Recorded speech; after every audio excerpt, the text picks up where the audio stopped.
Hello. Just control yourselves.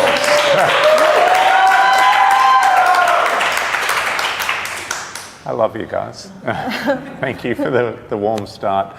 This is another UTS Startups Confessions, where we talk to entrepreneurs that we respect a lot about what they've done, what enabled you, what you got, and other people can hopefully learn from that and realize what they can do for themselves. This is a really special one. All our ones are special, but this is like super special. There are 3 people here right now. Yeah. Our first entrepreneur with Charles. Sorry, I just love that. I wish, I know Queensland has a program to support new mothers to pursue entrepreneurship, and they provide some funding for that. That is a brilliant program. Should move to Queensland. Yeah, it's a lovely place, but it's a great time to think about what people are doing with their lives. But I know you were doing entrepreneurial things long before that as well, but for other people.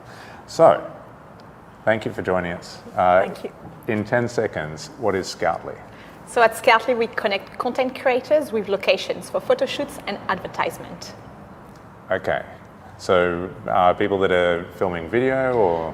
Mostly advertisements, so it can be an ad for eBay, Afterpay, Vogue, and we provide houses or cars, collection cars, but they can just rent out for a few hours or a full day. Okay, beautiful. So tell me about yourself before Scoutly. Who were you before? I tried a lot of businesses, failed many times, and learned a lot of lessons. But before that, I used to be in event management and incentives. Okay. And before that, a student at UTS. Okay, fantastic. I think I said this before, but there are so many great French entrepreneurs in the startup space in Sydney. I don't know what's going on, but there's influx of them. What brought you over originally? I came 14 years ago for a 6-month internship, just because I was speaking French and Spanish, so no reason. Okay. I used to live in Mexico, and I sent my resume everywhere, and someone contacted me, a French person, and say like, do you speak French, Spanish, and can you come next week? I say, I think so, but where that is Sydney, Australia, I didn't even know where it was on a map. Okay. So I jumped into a plane a few days later and came. Okay, well, God bless whoever that was. But, yeah, thank you, Philip. It's gone well from there. What are your first memories of the Scoutly idea? So I used to have another marketplace for commercial kitchen space. Now it's a huge concept about cloud kitchen, but before we were connecting every empty restaurant or cafe at nighttime or daytime when we're not working with cooks and chefs that need to cook, sell online or sell on Uber Eats or things like this. And some people were contacting us to use the kitchen because they needed to do like cooking shows or photo shoots, and I was like, that's not what we're doing. And but the shoots were very easy, simple. Usually they used to pay much more money, and I thought that maybe there's something there, but at the time I was not focused on that. And when I closed down Cookie 2, I thought that maybe there's something there. Okay, so the fact that you had kitchens and people are coming out of the blue saying, can we hire your kitchen for a film shoot? Yeah. So it's hard to ignore that. Yeah, and also like I spoke with people that were just creating some small product like pillows and things like this, and they told me that they had to go and hire a full night at a very nice hotel to get a beautiful settings, and they couldn't shoot just for a few hours. They had to pay for a full night, and I thought there is a better way, so I decided to just launch it and test it, and our first booking was for Nutella, and I was very surprised. Okay, fantastic. When you say we just decided to launch and test it, how did you actually do that? Sounds easy. Sounds easy. So there is a platform like ShareTribe, and I used to use ShareTribe open source.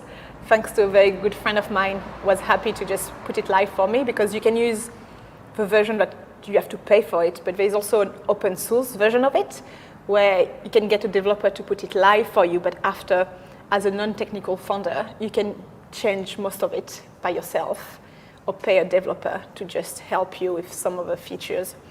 And yeah, we just pretended that we have a lot of stocks, and then we went and looked for demand. Okay, so who here has heard of ShareTribe? Okay. Yes. More, Marketplace. more people need to know about ShareTribe because it's a wonderful open source kind of starting point for people building a marketplace, and people don't need to build the same things over and over. Were there other kind of enabling technologies that made it easier? Yeah, technology or even just platform like Facebook for us was a platform where we could find supply and demand at the same time. And that's how we grew the business at the beginning, just by finding supply and demand there. Okay, and not in ads, right? Not in ads, no, just I use a lot Upwork for, I have a VA on Upwork, I have a developer on Upwork, and they helped me to, the VA, I gave a list of Facebook groups where she can find some demand, and when we got some demand, then we went into other Facebook groups and asked for supply there, and then after we were matching them. That's how we got started. Okay, Upwork is fantastic too. Who's used Upwork? Upwork? Okay, yeah, Yeah. it's these are the things. It's, as soon as someone says it, that's stuck in your head now, and other people can apply it. But that's why we're doing this. So that was 2.5 years ago. Correct. How was COVID for you? Hard.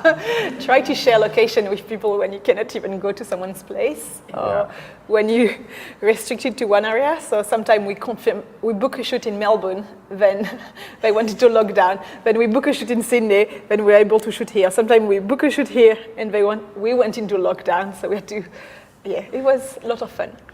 Oh, sorry to bring up something that's probably not wonderful to talk about, but did that experience change how you did things? Yeah, so what was interesting is many of our locations, we usually have locations on Scartleaf that are getting used by everyday people that don't usually do Airbnb, where they usually live there, bring the kids to school, and they rent out their house during the day when it's free. When you do Airbnb, you don't really want a Scartleaf booking at the middle of the week because it may not be good for you. But during the lockdown, many Airbnb were empty because no one could travel. So many Airbnb were looking for bookings, and for us, it was very difficult to find location that was empty because, hey, no one was living. So then we were able to partner with location management company for Airbnb, where finally we were able to get some location empty during COVID to be able to shoot. Okay, so wonderful. So it kind of helped solve one side of the marketplace. Yes. Beautiful. And now, 2.5 years in, what do things look like now? Yeah, so we've managed to generate over $300,000 of extra income for our hosts. So I'm all about helping community, and it's just amazing to see, like, it doesn't have to be an amazing house. Some of them are like very crappy shack where we are able to shoot two like beautiful houses. So it's amazing that we can bring new income to people. We're working with brands like, we did shoot for eBay, Afterpay, Vogue, but also like Uber Eats or Bunnings, but also like some very small creators, someone that just creating some painting or necklace or beauty product where they need to access a lovely location for an hour or two, where they can use a bathroom and some of the rooms to show that product, and we're able to give them access to locations that they will never be able to access. How cool would that be to see your own house on an eBay ad or something? Yeah. I would do it for free, and if I can actually get paid at the same time. Cannot wait to see your house. Yeah. Like, have you found it difficult to get people onto the platform? Yes, that's the most difficult part. Finding demand is almost easy, but convincing people to list, like, please, you will just make money. And we provide insurance, we work with only professional crew, even if they're small people, like they take care of the place very well. Like we have like minor damage where people maybe put something up on the wall and they damage the wall, but we always get it fixed. And that happens like once every 9 months or something. So we're very careful with the places, and but people just find it difficult or time consuming. So we're trying to make the process very easy for them. Yeah, it's hard when something seems kind of too good to be true. Like, oh, okay, yeah, there must be a catch. Many people think my house is not good enough. And for us, finding ugly location is the most difficult part. Wow. Okay. Interesting. Okay, so people at home with an ugly location. Perfect. But usually, always people say, yes, yes, oh, I have an ugly location, I will list it, and they don't. Okay. So where is Scoutly going from here? Yeah, so we're going to expand all over Australia in the next 6 to 9 months, and then going to Europe, then global. Okay, so like having survived the last couple of years Yeah. and everything you've learned.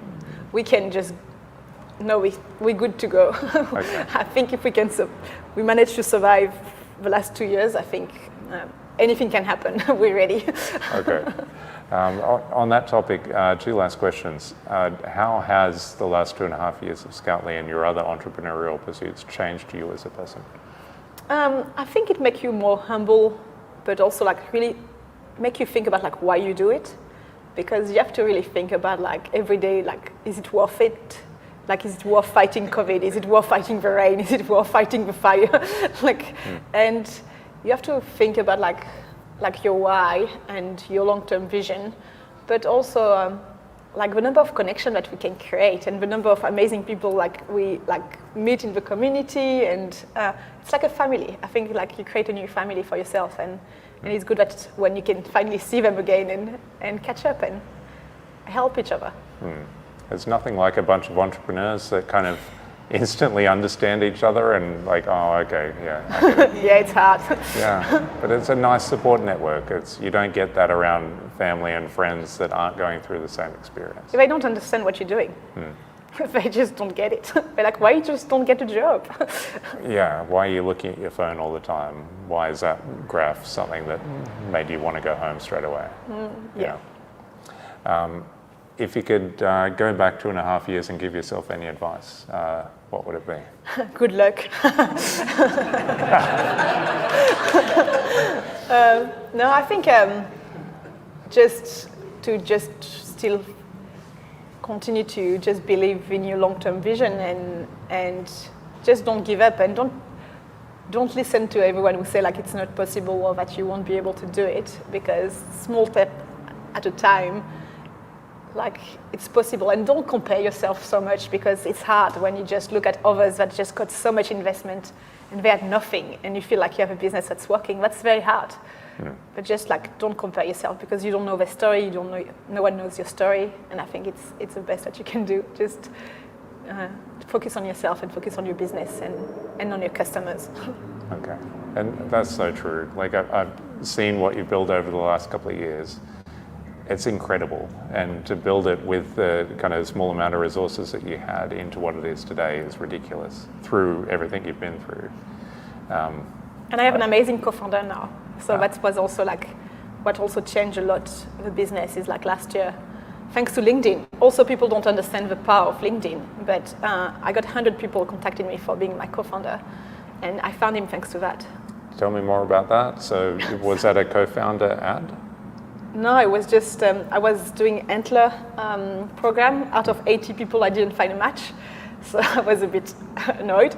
And I decided to do just a video of myself explaining the business, and told them like I was ready to get Antler investment if I had a team. And I did a reach out, and I got people contacting me from every continent.